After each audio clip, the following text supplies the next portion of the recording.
اهلا بيكم بفيديو جديد. فيديو النهارده حابه اتكلم ارد على الكومنت ده، فبما ان الامتحانات قربت وده كله فحبيت ان ارد عليكم، والفيديو ده معمول مخصوص عشانك، فركزي فيه بقى. والدنيا بسيطه جدا وسهله جدا وبيسهلوا عليكم جدا كل حاجه حرفيا. فهنبدا من اول الف ب كل حاجه كده، اللي هو امتحانات الميد ترم اللي لسه امتحانها الاسبوع اللي فات.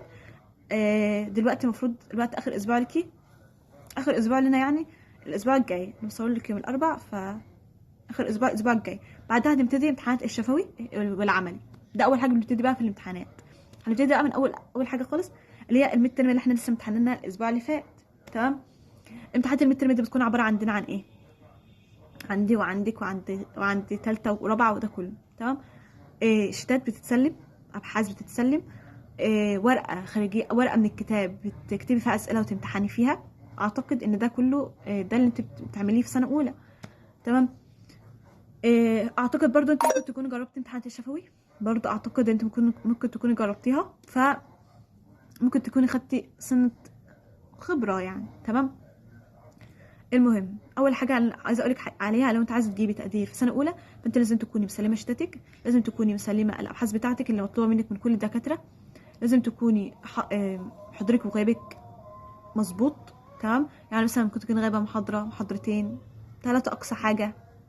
تمام. تكوني امتحنتي الميد ترم بتاعك وتكوني خلاص قفلتيه. بس يعني ده تقريبا كل حاجه المطلوبه منك دلوقتي. وان انت لو ما كنتيش عملتيها او سلمتيها فحاول الاسبوع اللي انت تنزليه ده ان انت تسلمي كل حاجه عليكي متاخره عليكي. تمام. سواء كان من شتات، سواء كان من ميد ترم، اعتقد ان مفيش دكاتره هتاخدوا منك دلوقتي بس حاولي. سواء كان من الابحاث بتاعتك والبرزنتيشن الدكتور ممكن تكون طلبته منك، او ده كله كل حاجه كانت مطلوبه منك او من شعبتك او من ده كله فتكون متسلمه لو انت عايزه تجيبي تقدير في اول سنه. وهتكوني ضامنه بالحاجات دي، هتكوني ضامنه درجات الميد ترم بتاعتك كامله، هتكوني ضامنه درجات اعمال السنه بتاعتك كامله، هتكوني ضامنه درجه الشتات اللي المفروض تتسلم والابحاث بتاعتك كامله، هتكوني حاطاها على جنب كده مطمنه خلاص ان انت ممكن تكوني وقعتي في اي حاجه تانية، مثلا في امتحان شفوي ما اديتيش في حلو، في امتحان نظري ما اديتيش في حلو، فده كله بيعوض حرفيا اي حاجه ممكن تكوني وقع فيها الدرجات بتعوضها. ودي تجربه شخصيه. تمام. بعد كده نبتدي بقى على امتحانات الشفوي اللي هي ممكن تبدا الاسبوع الجاي او الاسبوع اللي بعده. امتحانات الشفوي بتكون عباره عن انت بتكون سهله جدا، يعني دكاتره في سنه اولى بيسهلوا عليكم الموضوع جدا جدا جدا. يعني في دكاتره ممكن تقول لك على الاسئله اللي ممكن تيجي في الامتحان الشفوي اللي انت ممكن تساليها وتحفظي الاسئله وتروحي تجاوبي عليها في الامتحان. في دكاتره بتقول لك اسالي نفسك سؤال، فانت تكوني حافظه سؤال وحافظه الاجابه بتاعته صم، ما تغلطيش بقى فيها. يعني ما فيهاش مجال انت ممكن دكاتره تقول لك احفظي السؤال هتجاوب عليه في الامتحان، عايزينك تغلطي فيه وعايزينك مثلا تنسي ليه ده سؤال. تمام. فحاولي ان انت الدكاتره هتقول لك على كده تحفظي سؤالك باجابته، حاولي ان هي تكون مميزه عن، يعني السؤال يكون مميز عن باقي العيله اللي معاكي، اللي شعبيتك سواء كان شعبيتك بالذات. تمام. يكون مختلف عنهم. في دكاتره بتقول لك مثلا الاسئله اهي بالاجابات بتاعتها واحفظيها، دي اللي هتتسال فيها في الشفوي. في دكاتره لا، زي مثلا التشريح، ممكن التشريح بتكون اصعب ماده عندك في سنه اولى، فحاولي انت تركزي عليها من دلوقتي، حرفيا ركزي عليها من دلوقتي، دي ممكن تكون اصعب ماده في سنه اولى حرفيا، وممكن تشيل ناس كتير جدا، فحاولي ان انت تركزي عليها من الان. زي ما انا قلت هتركزي على الماده دي بالذات من دلوقتي.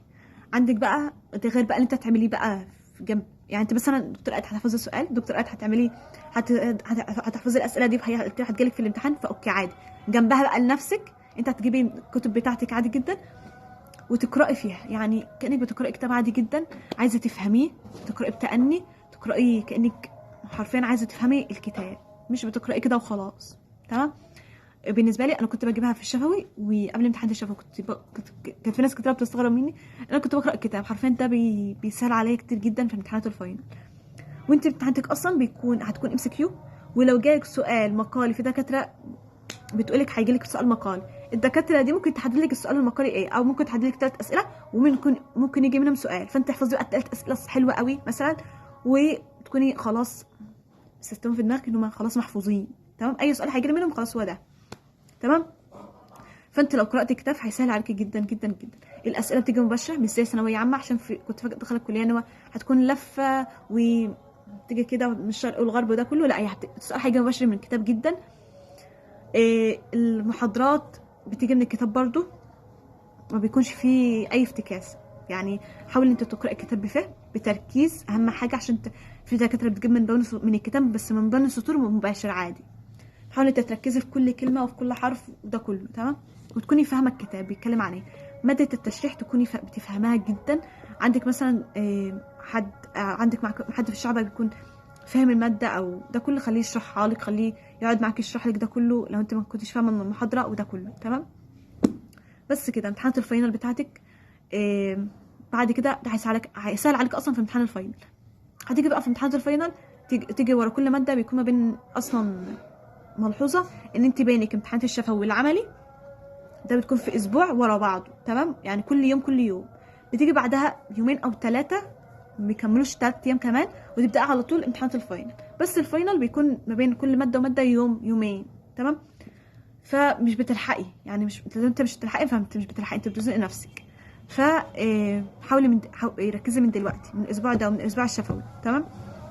تيجي في امتحانات الفاينل بقى قبلها بيوم تركزي على التلخيص اللي انت ذاكرتيه، تكوني قرأتي الكتاب، تقرأي كمان مرة حرفيا هتروحي تجاوبي.